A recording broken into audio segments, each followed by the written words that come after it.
Boa noite, eu me chamo Dean. Seja bem-vindo a mais uma noite nebulosa. Hoje vou te contar alguns casos reais, compartilhados por pessoas que não imaginavam o terror que iriam vivenciar. Essas histórias vão nos mostrar que experiências assustadoras podem acontecer quando menos esperamos. Então apague a luz, fique confortável, pegue uma bebida da sua preferência e vamos para os relatos.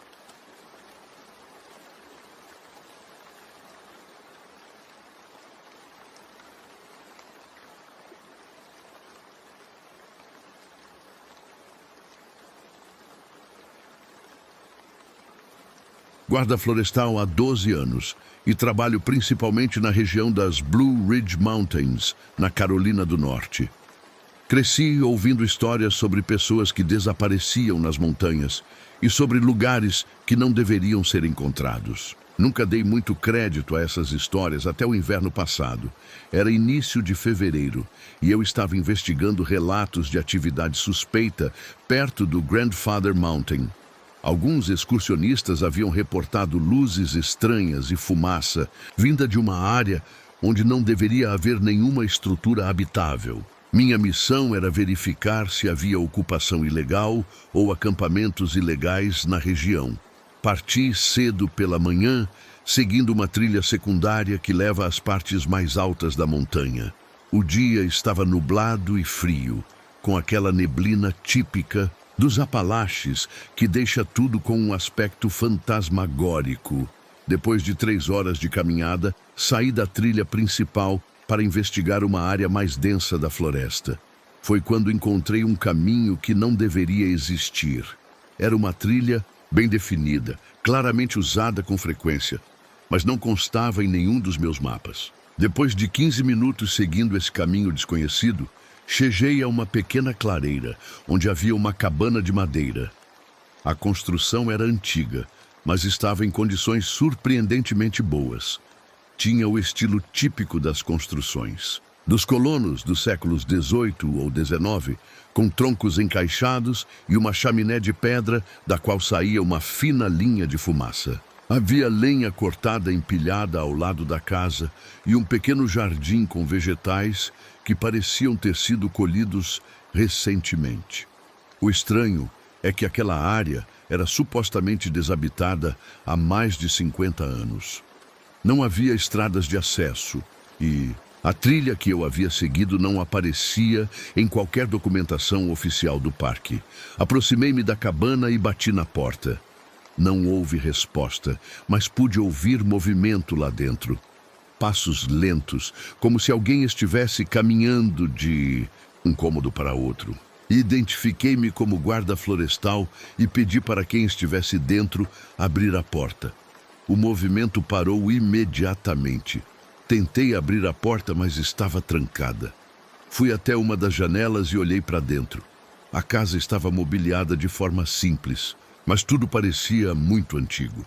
Havia uma mesa de madeira com pratos ainda com comida, como se alguém tivesse acabado de fazer uma refeição. O fogo na lareira estava aceso e podia ver a fumaça subindo pela chaminé, mas não havia ninguém lá dentro. Isso não fazia sentido. Eu havia ouvido claramente alguém se movendo pela casa apenas alguns minutos antes. Caminhei ao redor da cabana procurando por outra entrada, ou talvez por pegadas que pudessem indicar para onde a pessoa havia ido. Não encontrei nada. Voltei para a porta da frente e tentei abrir novamente. Desta vez, ela cedeu facilmente, como se nunca tivesse estado trancada. O interior da casa estava exatamente como havia visto pela janela. Mesa posta, fogo aceso, mas vazio de qualquer presença humana. Entrei cautelosamente, chamando para identificar qualquer pessoa que pudesse estar escondida. A casa tinha apenas 2 cômodos, a sala principal com a lareira e um pequeno quarto nos fundos. Verifiquei ambos os espaços completamente. Não havia ninguém.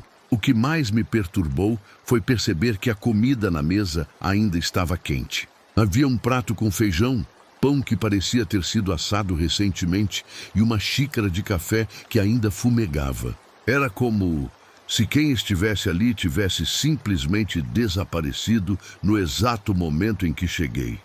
Fiquei na casa por cerca de 20 minutos, documentando tudo com minha câmera e tentando entender como alguém poderia estar vivendo ali sem qualquer documentação.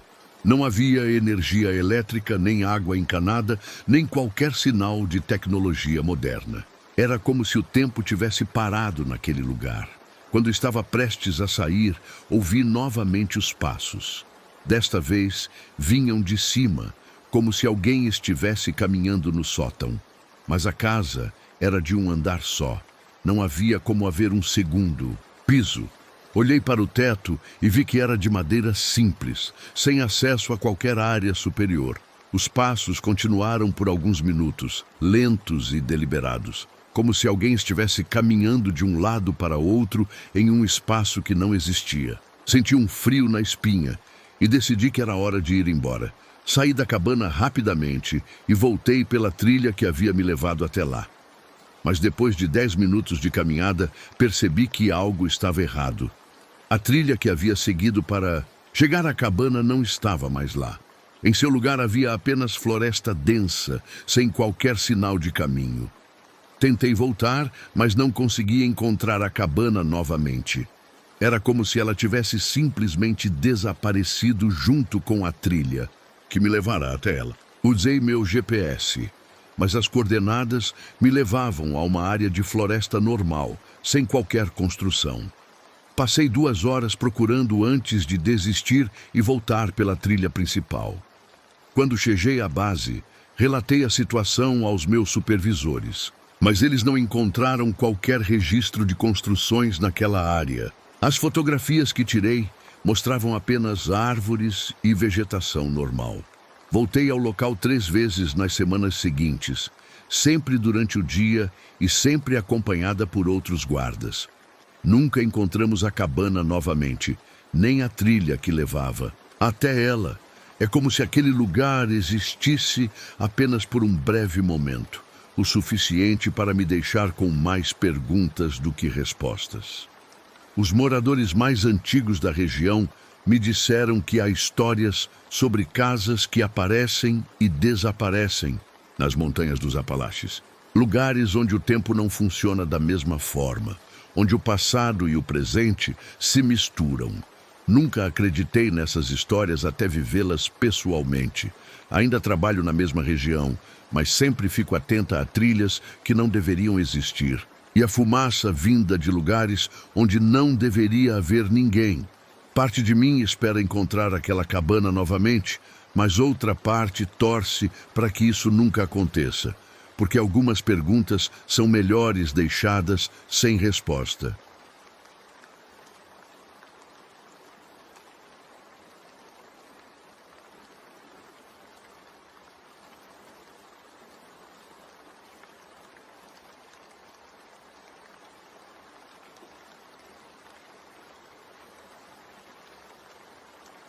Sou guarda florestal na Floresta Nacional Pisgah há quase uma década. Conheço cada trilha, cada riacho e cada lookout deste setor dos Apalaches como a palma da minha mão. Pelo menos era o que eu pensava até aquela patrulha de rotina em uma quarta-feira de primavera. A área que eu deveria cobrir naquele dia incluía o Vale do Sussurro, um local evitado por muitos dos guardas mais antigos, embora ninguém explicasse exatamente o porquê. É um vale estreito entre 2 elevações, onde o vento cria um som peculiar ao passar pelas formações rochosas. Daí o nome. Nunca dei muita importância aos avisos velados dos colegas mais velhos. Superstições, pensei. O dia estava claro, com temperatura amena típica de abril. Comecei minha ronda às 8 da manhã, verificando as condições das trilhas após as chuvas recentes.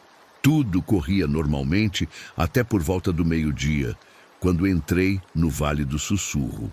Imediatamente, notei como o ambiente mudava ali. A luz do sol parecia não penetrar completamente entre as árvores, criando uma penumbra permanente, apesar de ser o horário mais claro do dia.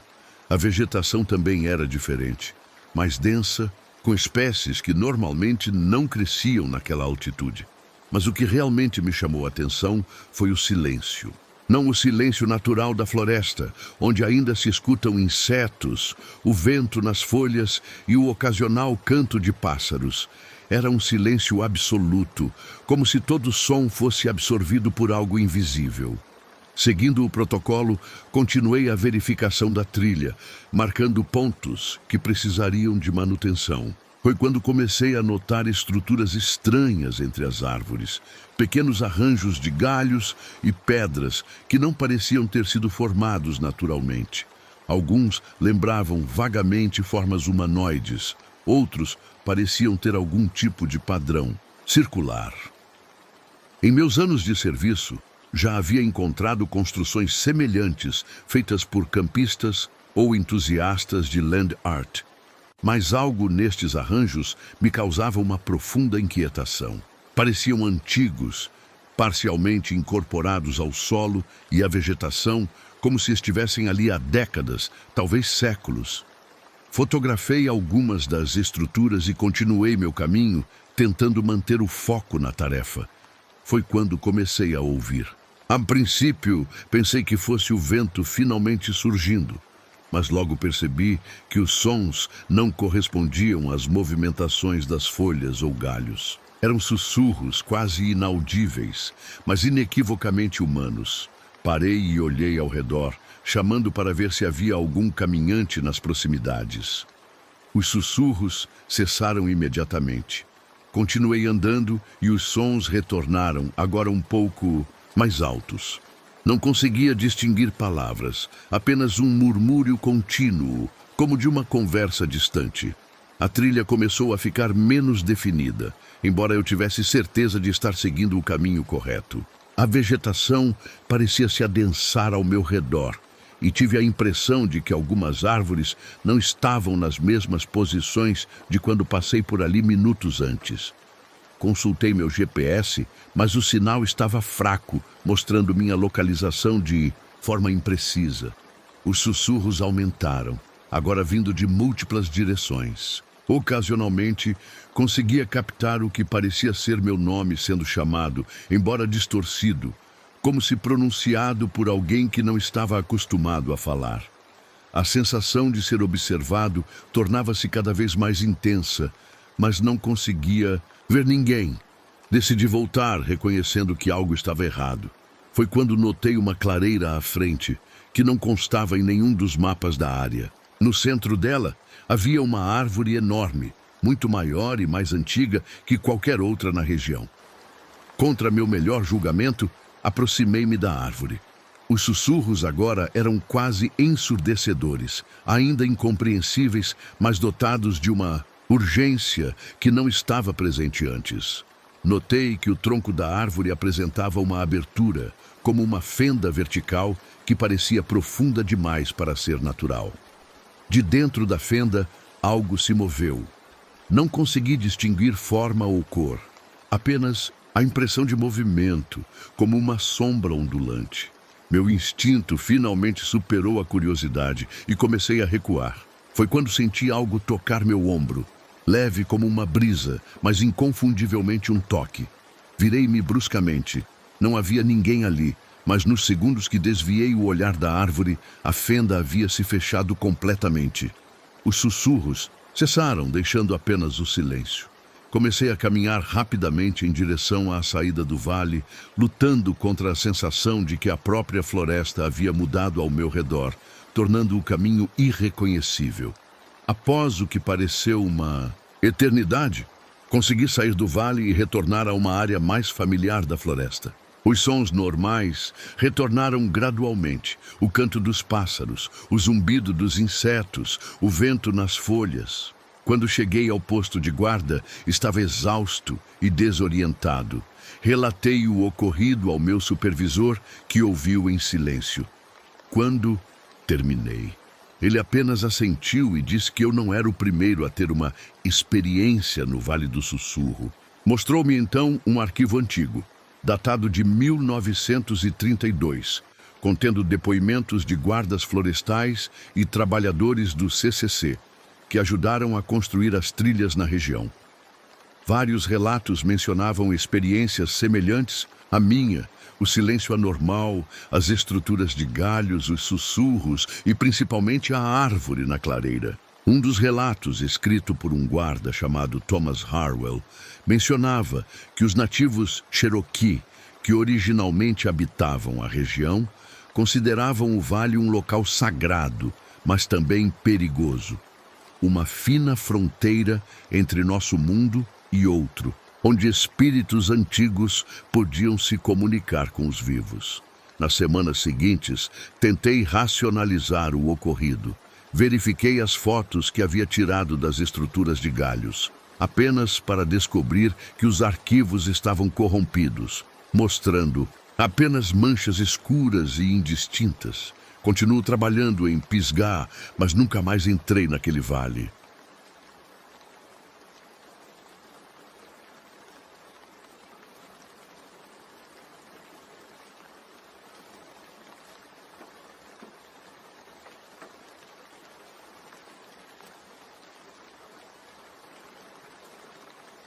Sou guarda florestal no Parque Nacional Great Smoky Mountains há 5 anos.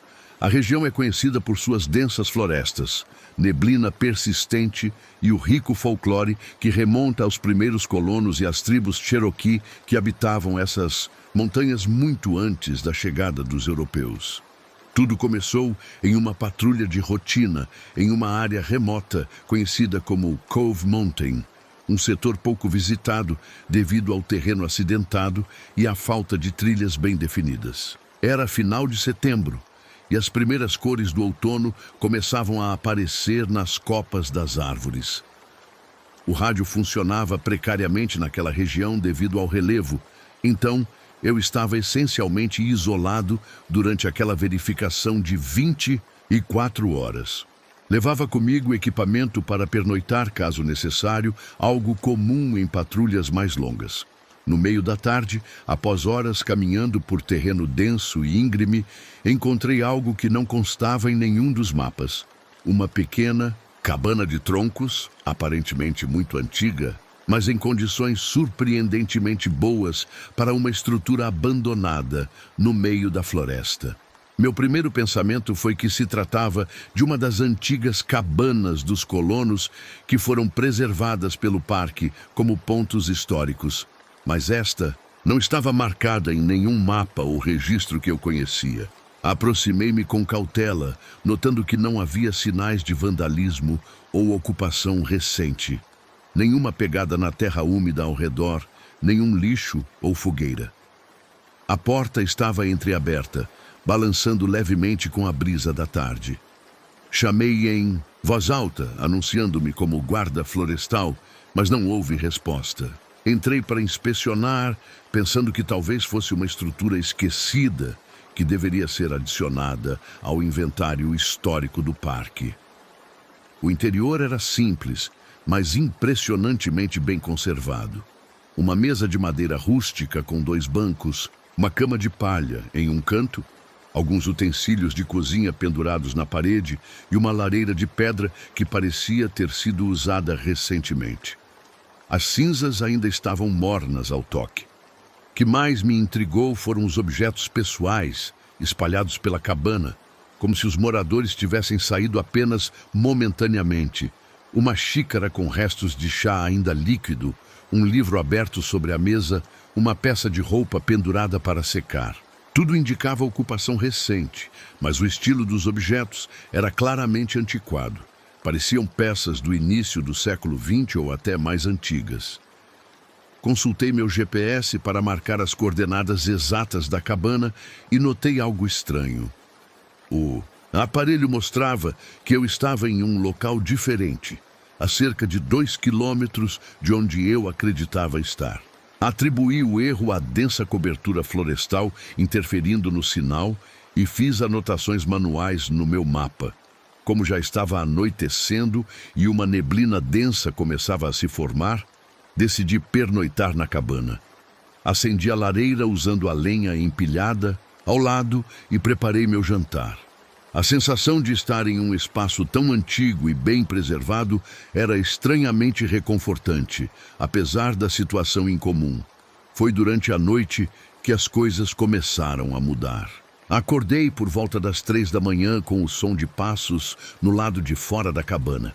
Eram passos pesados, como de botas, que circundavam lentamente a estrutura. Pensei que poderia ser um animal, talvez um urso atraído pelo cheiro da comida, mas o ritmo era inequivocamente humano. Chamei novamente, anunciando minha presença. Os passos pararam imediatamente. Esperei alguns minutos e, não ouvindo mais nada, tentei voltar a dormir. Foi quando notei que a temperatura dentro da cabana havia caído drasticamente. Minha respiração formava pequenas nuvens no ar. E a lareira, que antes queimava vigorosamente, agora estava completamente apagada, sem nenhuma brasa. Os passos recomeçaram, agora mais próximos da porta. Ouvi o som distinto da madeira rangendo, como se alguém estivesse subindo os degraus da entrada. Minha lanterna começou a falhar, a luz piscando e diminuindo gradualmente. Peguei minha arma de serviço, algo que raramente faço, e apontei para a porta. A maçaneta girou lentamente. A porta abriu apenas alguns centímetros e parou. Na fresta, não consegui ver nada além da densa escuridão da noite, mas tive a impressão de que algo ou alguém bloqueava a pouca luz que deveria entrar. Chamei novamente com a voz trêmula, pedindo identificação. Uma voz respondeu, baixa, rouca, com um sotaque antigo que eu mal conseguia compreender. Esta é minha casa, disse simplesmente. A porta abriu-se mais um pouco, mas continuei, sem conseguir ver quem falava. A escuridão parecia se adensar na entrada, como uma sombra sólida. Perguntei quem era e como havia chegado ali. A voz respondeu que sempre esteve ali, que eu era o intruso. Disse que havia saído para caçar e estava retornando para casa. Pediu que eu saísse. Naquele momento, algo em mim sabia que não estava lidando com uma pessoa normal. O frio intenso, a escuridão antinatural. Comecei a recolher meu equipamento, decidido a sair dali imediatamente, mesmo sendo noite fechada. A figura na porta não se moveu enquanto eu arrumava minhas coisas, permanecendo como uma silhueta escura contra a noite, ainda mais escura. Quando me aproximei da saída, pude finalmente distinguir alguns detalhes. Era um homem alto, vestido com roupas antigas de caça, o rosto parcialmente oculto por um chapéu de pele. O que me fez parar foram seus olhos, ou a falta deles. Onde deveriam estar os olhos? Havia apenas sombras profundas, como cavidades vazias. Passei rapidamente pela figura, sentindo uma onda de frio intenso quando cruzamos. Do lado de fora, a floresta estava irreconhecível. A neblina havia se tornado tão densa que mal conseguia ver além de alguns metros.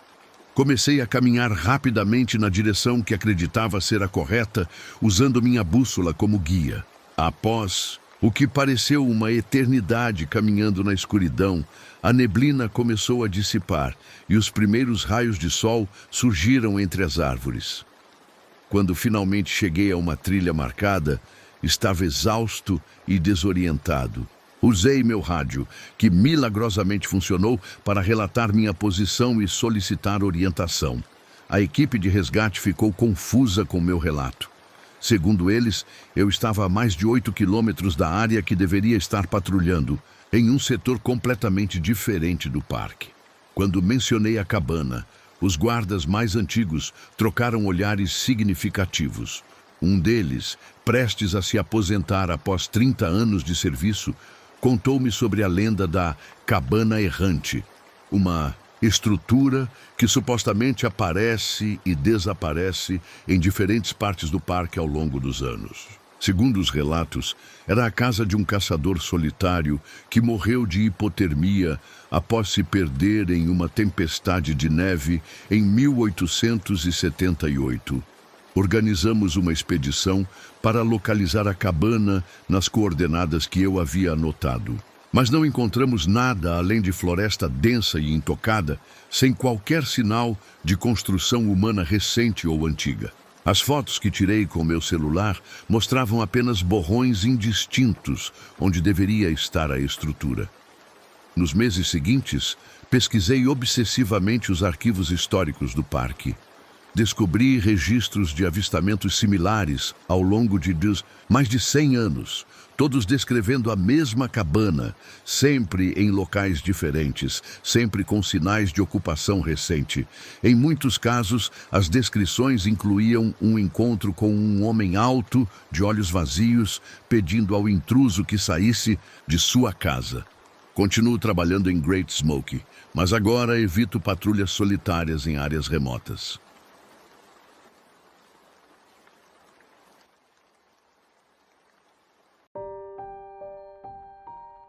Então, o que você achou dessas histórias? Já viveu algo parecido?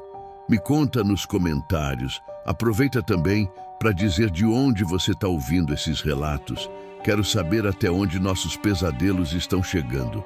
Se curtiu essa noite cheia de terror e mistérios, se inscreve no canal, deixa o like e ativa o sininho. Assim, você não perde nenhum especial, série exclusiva ou os vídeos diários aqui do canal. Deixe também sua sugestão para os próximos vídeos e até os próximos relatos.